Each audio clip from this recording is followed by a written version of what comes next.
Sign it. The divorce papers landed in front of Vivian with contemptuous ease, flicked there by Eleanor. Walk away with nothing. Daniel stays. The Sterlings housed you for 7 years, don't be ungrateful. Vivian stared at the clause that read voluntarily relinquish all assets and smiled. 7 years. From the darling of the city to the Sterlings' unpaid housekeeper. Her husband, Julian, cold as frost, her mother-in-law treating her like a weed. Now his college had returned with a child, and the lawful wife was expected to vanish. Mommy. 5-year-old Daniel fisted her hem, his small face bloodless. Vivian knelt, stroked his hair, voice soft as silk. Be good, Daniel. You carry the Sterling name. She rose, lifted the pen, and, under the stunned gaze of Julian and his mother, signed. No tears, no tantrums. As calmly as if she were acknowledging a delivery. Julian's brows knit, something tightened beneath his ribs. He sneered. Vivian, without me you won't last 3 days. She never looked at him. She turned and walked out of the gilded cage that had imprisoned her for 7 years. Won't last 3 days? Julian, you'll soon learn who actually can't live without whom. Before we continue, subscribe to this channel and tell us in the comments where you're listening from. The Sterling estate blazed with light. In the first hour of Vivian's departure, Julian only noticed how quiet it had become. No more cautious footfalls, no soft-voiced questions, even the air felt lighter. Julian, don't be angry. A woman like that, gone is gone, not worth it. A sugary voice drifted over. Olivia carried a crystal flute of red, gliding to his side. She was Julian's college, the first love he'd been forced to give up. Now she was back in triumph with a 5-year-old boy who was Julian's mirror image. Julian accepted the glass, took a sip, eyes unreadable. She asked for nothing? Nothing. Eleanor, Julian's mother, snorted. At least she knows shame. A good-for-nothing who only managed childbirth, dreaming of Sterling money? Olivia rested softly against his shoulder. Julian, don't blame Quinn. She's probably just sulking. Once she slams into reality out there, she'll realize how good the Sterlings were. Julian said nothing. He tugged irritably at his tie, yet the image of Vivian's placid eyes as she signed kept flashing back. Too calm. Calmer than her. Daddy. A timid voice came from the stairs. Daniel, Sterling Daniel, in bare pajamas, rubbing swollen eyes, whispered, When is Mommy coming back? Hawthorne inexplicable irritation flared in Julian again. She isn't. Why? Daniel's tears fell like snapped pearls. Was Daniel bad, so Mommy doesn't want me? Nonsense. Eleanor barked. Your mother has no shame, found herself a man outside. The Sterlings can't keep such a disgrace. Daniel shuddered and sobbed harder. Julian's fury rose. Before, at the first whimper from Daniel, Vivian would appear, gather the boy into her arms, murmur until the tears stopped. Now, he glanced at his weeping son, then at Olivia standing by helplessly. A nameless blaze shot to his skull. Enough! Stop that bawling. A boy, have some pride, he roared at Daniel. The child choked into silence, tiny body quivering like a leaf. He looked at Julian with something he had never shown before, fear. The sight stabbed Julian like a needle. He almost stepped forward to hug him, but the boy beside Olivia, Aiden, suddenly ran over, pointed at Daniel, and sing-songed, Shame, shame, crybaby. Daniel's face drained paper white. He whirled, stumbled back to his room, and slammed the door. The living room sank into dead quiet. Day 2 of Vivian's absence. Julian woke and walked to the dressing room, as always. Previously, every shirt, suit, tie, even cufflinks, had been matched, pressed, and arranged by Vivian, not a wrinkle in sight. Today the racks were bare. He rummaged until he found a crumpled shirt deep in a closet. In the dining room, there was no hand-brewed coffee at the perfect temperature. Only a sickeningly sweet instant cup, courtesy of Olivia's thoughtfulness. Julian, taste it, I brewed it just for you. He stared at the cheap granules swirling on the surface and his stomach flipped. I don't drink this. He set the cup down coldly. Olivia's face paled. What's wrong? You used to love my coffee. Julian gave no answer. The entire morning felt cursed. At the office, Hawthorne assistant handed him a folder. Mr. Sterling, the final bid for the South Point parcel, please review. Julian opened it. Columns of figures blurred before his eyes. In the past, the preliminary sorting had always been done by Vivian at home. Though unsophisticated, she had a gift for analytics. She could distill the core data into clean charts at a glance. Now, he snapped the file shut. Take it back. Do it again. The assistant gawked. It was already the most detailed version. All morning Julian's mind wandered. Something felt missing, he couldn't name it. Then, in the afternoon, his phone rang. Police. Are you related to Victor? He's in custody for illegal gambling and aggravated assault. Please come to the station. Victor? The gambling addict father of Vivian? Julian's brows knitted tight. The ink on the divorce isn't dry and she stirs trouble for her family. Does she expect me to clean up after her? Suppressing his rage, he drove to the precinct. The moment he reached the entrance he stumbled into a show. Vivian, white tee and denim, face bare, outshone every spotlight. In front of her knelt her mother and younger brother. Vivian! You can't be so heartless. He's your father, sis. Tell them it's a misunderstanding. Dad was just playing cards with friends. Vivian's gaze was arctic. Cards? Cards that break a man's leg? That cards? The $3 million debt, should I pay it? Listen well, from this day, I, Vivian, cut all ties with the Shaw family. Live or die, you're nothing to me. Each word rang like iron. Reporters crowded in, flashes bursting. Discarded society wife awakens? Vivian publicly severes ties with birth family. Julian sat in the car, watching the woman stand tall and fearless amid the crowd. His heart, again, skipped a beat he couldn't control. He suddenly realized, the wife he thought too fragile to survive on her own, might not need him at all. Vivian made the society pages. The headline was vicious: Sterling cast off stage's public family break, awakening or cheap stunt? Eleanor saw the article and hurled her teacup to the floor in rage. Rebellious. This is outright rebellion. That woman wants to ruin the Sterling name. Julian! Call her this instant and make her kill that story. I want her in front of reporters retracting every word. Julian stared at the photo on his phone, Vivian's cool, defiant face, and, as if possessed, muttered, She's no longer a Sterling, what she does is none of our business. Eleanor choked on his answer, speechless with fury. Olivia glided over, voice honey-soft. Mrs. Sterling, please don't upset yourself. Quinn acted on impulse. I've heard her family is a bottomless pit, she must feel cornered. The more understanding Olivia sounded, the uglier Eleanor found Vivian. Cornered, my foot. She staged this for our benefit. She thinks we'll cave and beg her to come back. Dream on. Julian stayed out of their tirade. For the first time ever, he opened the comment section beneath the article. Damn. Queen's exit. Finally cut those leeches loose. Should VE done it sooner? Trash out, Luckin, support, sis. Am I the only one who thinks she glowed up post-divorce? His finger froze on the glowed up line. It was true. No more housework drudgery, no more ingratiating smiles. She radiated something, Hawthorne assurance and power he had never seen in her. Ding! A text from his assistant. Mr. Sterling, I found Quinn.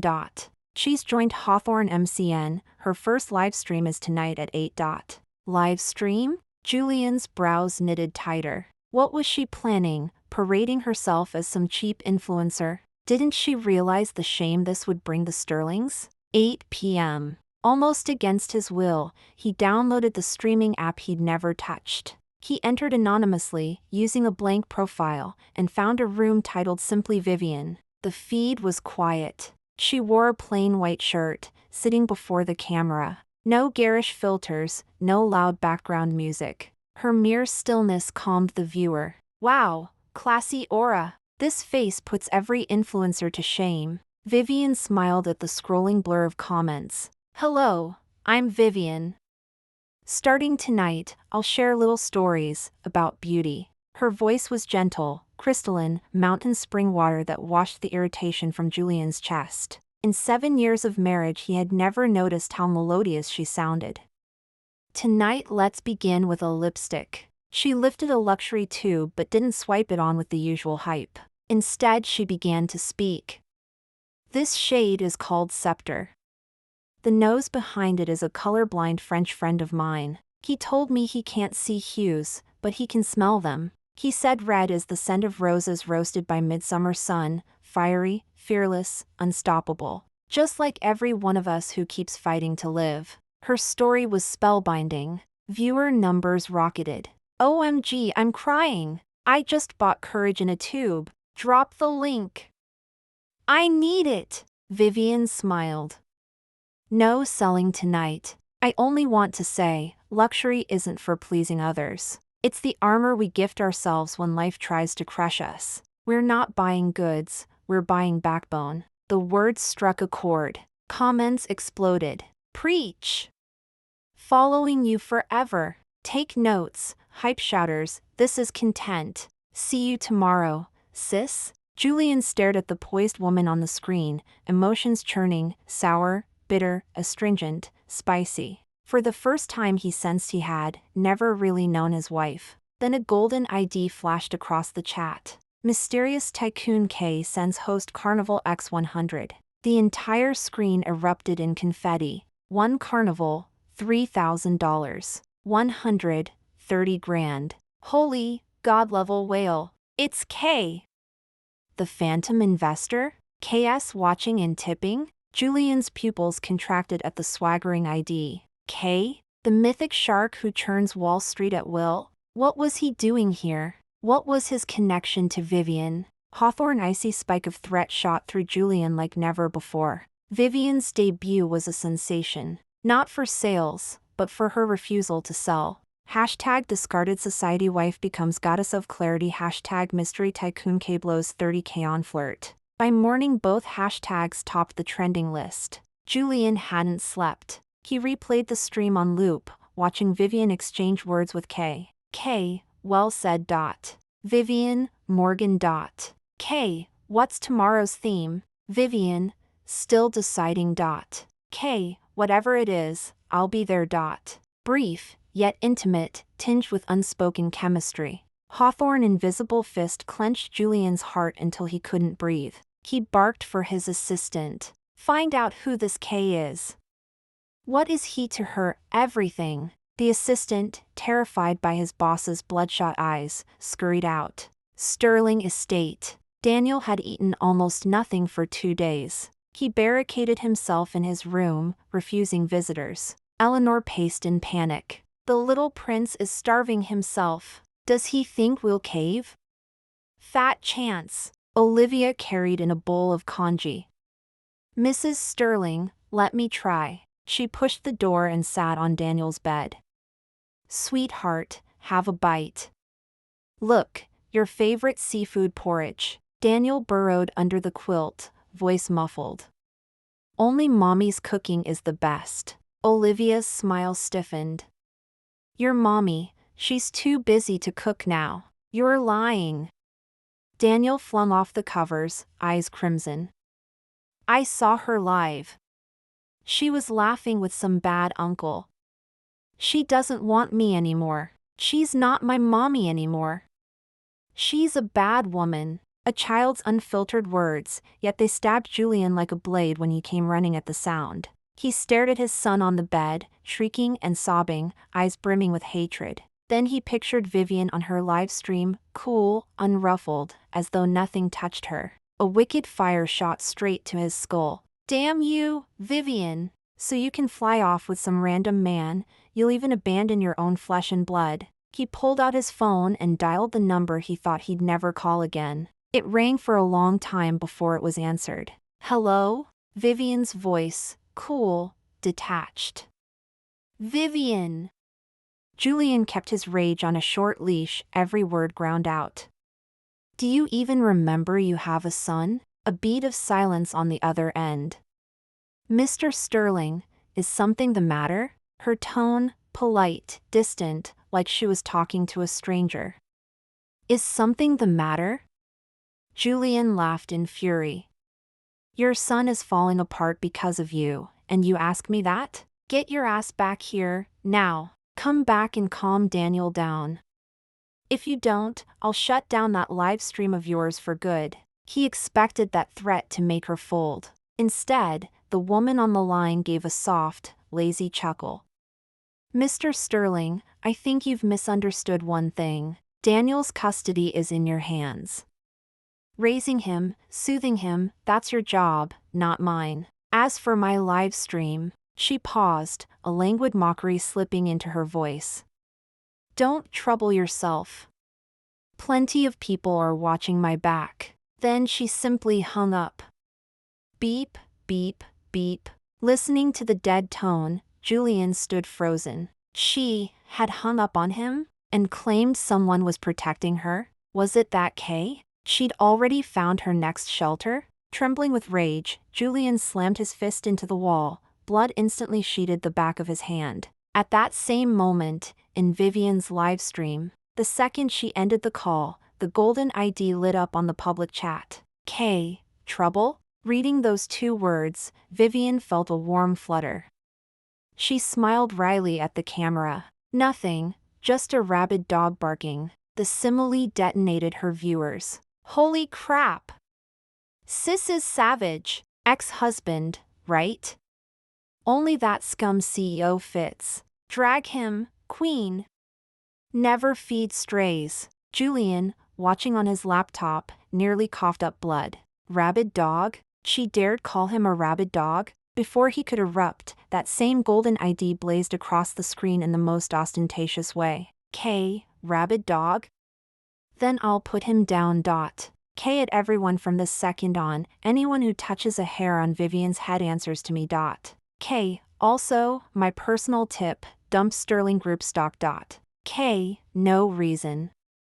I just hate their CEO's face.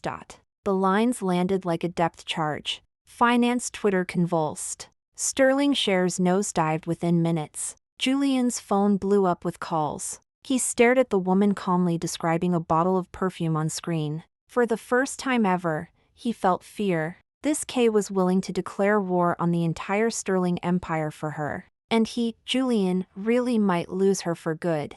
Sterling Group headquarters descended into chaos. Mr. Sterling. The price is still plunging. Major shareholders are demanding to know what we did to Mr. K. Word from Wall Street, K is rallying every fund to short us. Julian sat behind his desk, face so dark it looked wet. He had underestimated K's clout, and how much that man valued Vivian. For one woman, K was ready to rip the Sterling roots out of the ground. Julian, what do we do? Olivia whimpered, near tears. Maybe go apologize to him? Ask her to talk to Mr. K. Shut it! Julian barked. Beg that woman? Never! When had he, Julian, swallowed such insult? Get my car, he snapped. I'm meeting this K face to face. He refused to believe some masked phantom could topple him. Half Hawthorne hour later, Eastbrook's most exclusive private club. The moment Julian saw Kay's face, his blood iced. You? The man before him radiated quiet power, impeccable, unbothered. Exactly the mysterious investor he'd once begged for the South Shore parcel, Adrian. Adrian, heir to the Knights of Beacon Hill, old money that eclipsed the Sterlings by generations. Mr. Sterling, at last. Adrian swirled his crystal flute, lips curving in cool amusement. So you wanted to see me? Cold sweat broke across Julian's back. How could Kay be Adrian? Mr. Casey, he forced out. There must be some misunderstanding. Misunderstanding? Adrian lifted a brow. I don't think so. He tossed a folder onto the table. Sterling Group takeover offer. 2 choices. 1. Pack your family and get out of Eastbrook. 2. I erase the Sterling name completely. His voice stayed level. Underneath lay the force to raise cities. Julian's face went paper white. Why? He croaked. All this, for a woman? For a woman? Adrian laughed softly. He rose, walked over, looked down at Julian. Julian, do you even know who that woman is? 7 years ago you crushed her Oxford offer, disbanded her startup, burned every bridge so she could only cling to you like a songbird in your cage. You destroyed a genius who should have stood on the summit of the world. And Adrian paused, eyes flooded with regret and devotion. I searched 7 years, missed her every single day. She is the fiancée my family betrothed to me when we were children. Boom! The words detonated inside Julian's skull. Fiancée? Vivian, was Adrian's intended? Impossible! She was just Hawthorne, ordinary girl from a third-tier city, he checked. No lies, he roared. Believe what you want. Adrian flicked Hawthorne invisible speck from his cuff. You have 3 days. After that, I don't want to see a single Sterling breathing Eastbrook air. He turned and left without a backward glance. Julian collapsed on the sofa, ice in his veins. At last he understood why Vivian's data models were razor sharp, why she knew luxury better than auction house specialists, why she carried Hawthorne elegance no finishing school could teach. She had always been a queen in exile, so she had never been a sparrow at all. She had always been a phoenix. He was the one who had snapped her wings, then convinced himself he had gifted her the sky. How absurd. Julian drifted home like a ghost. What greeted him was Daniel's heart-shredding wail. I want mommy. I don't want this mean lady. Make her go away. In the living room, the boy was frenziedly hurling every toy Olivia had bought him onto the floor. Olivia stood to the side, tears coursing down her face in silent, delicate tracks. Julian, look at him. I only wanted to play for a minute, but Julian stared at the carnage, at the scattered plastic, and felt each cry of I want mommy slash through him like a rusted blade. He bolted upstairs, scooped Daniel into his arms. Come on. Daddy's taking you to mommy. Nothing else mattered now. Not the company, not the stock price, not the Sterling name. None of it outweighed his wife and his son. He would find her. He would tell her he was wrong. He would drop to his knees and beg her to come back. Yet when he roared up to Vivian's building with Daniel beside him, frantic and breathless, the only welcome was a firmly shut door and a single icy note taped to the frame. Property sold. Traveling. Do not disturb. She was gone. The moment he finally saw the light, she had slipped away. Cleanly, completely, with that man at her side. Wah! Daniel's sobs echoed down the empty corridor like a siren. Julian sank slowly to his knees, clutching his son. For the first time in his imperious life, tears of regret rolled down his face. Vivian had indeed left. But not with Adrian. She simply needed a new horizon. She boarded a flight to Yunnan, the place she had always longed to see but never had the chance. She powered off her phone, severing every tether to the world she knew. By day she wandered ancient stone lanes, gazing at cloud-draped blue skies, listening to murmuring streams. At night she lit up her live stream channel, chatting with fans, sharing fragments of story and scenery. Her channel exploded in popularity. Viewers adored the laid-back host who sold no products, only sunsets and whispered tales. They crowned her the goddess of healing. Vivian felt the rhythm of this new life settle into her bones, peaceful, free, hopeful. She believed she had left the past buried. Until the afternoon a strange comment slid across her screen. A brand new account, badgeless, ID reading, Daniel misses mommy. He typed, Mommy, don't you love me anymore? One line, and her heart shattered. She fought the tears, smiled gently at the camera. Sweetie, I think you've wandered into the wrong room. She refused to drag her private anguish into her followers' sanctuary. Yet the ID persisted. Daniel, Mrs. Mommy, I'm in the right room. Mommy, please don't give up on me. I'll be so good. Daniel, Mrs. Mommy, Daddy says he was wrong. He'll never hurt you again. Daniel, Mrs. Mommy, can we please go home? The chat sensed the earthquake. Wait, is that your little boy? Oh my God, my heart just cracked. Using the kid as emotional blackmail? Disgusting jerk. Tears finally spilled. Vivian apologized quickly and killed the stream. She curled on the inn's wooden floor, knees to chest, sobbing until her throat burned. How could he believe she didn't love Daniel? Daniel was her lifeblood. She had walked away so brutally precisely to spare him a childhood without love. She had assumed Julian, at the very least, could be a decent father. Now she knew better. Running was no longer Hawthorne option. For Daniel, she would go back. She would reclaim everything that should have been hers, including her son. The next morning she booked the first flight to Eastbrook. She told no one, not even Adrian, who never missed her nightly streams. When she wheeled her suitcase into the Sterling Group lobby, jaws hit the marble. The receptionist barely recognized her. Gone was the downcast Mrs. Sterling who once slipped through those doors with down-tilted eyes. In her place stood a woman in a sleek black coat, hair in soft waves, lips painted fierce scarlet, eyes blazing with calm, unmistakable power. I'm here for Julian. Miss Shaw, the receptionist stammered. Do you have Hawthorne appointment? No. I'm sorry, Mr. Sterling is. The executive elevator chimed open. Julian stepped out. The instant he saw her, he froze. He looked thinner, haggard, shadows beneath his eyes aging him a decade in weeks. Joy and terror collided in his gaze. He feared this was another goodbye. You. His voice came out cracked and dry. You came back? Vivian didn't answer the question. She looked straight at him, every word a razor. Julian, I want Daniel. I'll see you in family court. Court. Julian had never imagined entering this building at Vivian's side, only to sit on opposing benches. From the defendant's chair he stared across at the woman whose composure could have frozen the sun. His blood turned to ice. Defendant, do you consent to transfer custody of the minor child to the plaintiff? The judge's voice rang solemn. Julian's attorney shot up.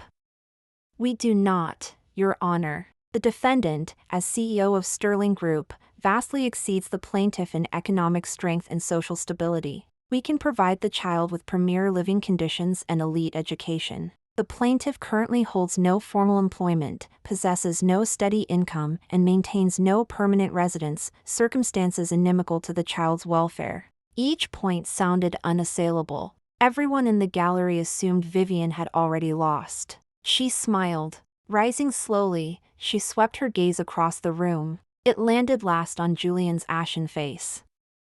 Who says I have no job, no income, no home? Her voice was soft, yet it sliced through the hush like a bell. My name is Vivian, English name Vivian. I am founder and CEO of the MCN network Stellar. My personal net worth is currently estimated at roughly $3 billion. As for a residence, she paused, reached into her bag, and lifted a ring of keys. The penthouse atop Apex Tower, Eastbrook's priciest address. Does that count as permanent enough? Gasps detonated through the courtroom. Julian's head snapped up, disbelief scrawled across his face. Stellar? The shadow force lately shaking the livestream world, signing every top creator in sight, its owner was her? And the Apex penthouse? That $500 million sky palace snapped up by Hawthorne anonymous tycoon. It's impossible. The Sterling attorney's voice cracked. You're lying. Our discovery shows 0 assets under your name. Oh. Really? Vivian let out a soft laugh. That only proves your investigators are lousy. She handed the judge a thick folder. Here's proof of my assets and corporate equity. Every dollar is held in Hawthorne Overseas Trust my mother left me. 7 years ago I signed away my right to inherit, willingly, so I could marry. Now I want it back. Julian's body jerked as though struck. He remembered. The night before their wedding she had slid a document toward him. He'd assumed it was a routine prenup. He hadn't even read it, just scrawled his name. So that paper had been a waiver of inheritance. And he, personally, had signed away her multi-million-dollar fortune. Furthermore, Vivian said, eyes locking on the sterling counsel, voice suddenly razor-sharp, "You claim my husband can give our child the best environment? Tell me, does a father who parties overseas with his mistress while his son burns with fever deserve the word best? Does a family that freezes a small boy into silence deserve the phrase healthy upbringing?" She produced Daniel's psychological evaluation. The phrase severe depressive tendencies glowed like a branding iron against Julian's heart. His breath stopped. Daniel, was this sick? And he, the boy's father, had had no idea. He was scum. Order! The judge rapped the gavel. He studied the evidence, glanced at Julian's ashen face, and finally spoke.